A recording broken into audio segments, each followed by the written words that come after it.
ఓడిపోయిన ఓ మూల కూర్చుని పోతే అనుకోలేదు మహా. అయితే ఓడిపోయినట్టు ఇంకా ఎందుకున్నావు? ఎక్కడికని వెళ్ళి చావు.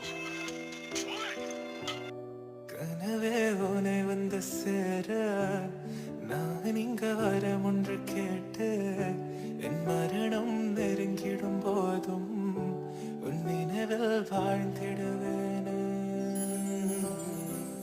தீராத துயரத்தில் நானும் காற்றோடேன் கலந்தாய் நீயும் நீங்காத நினைவொளியான அன்பே அன்பே.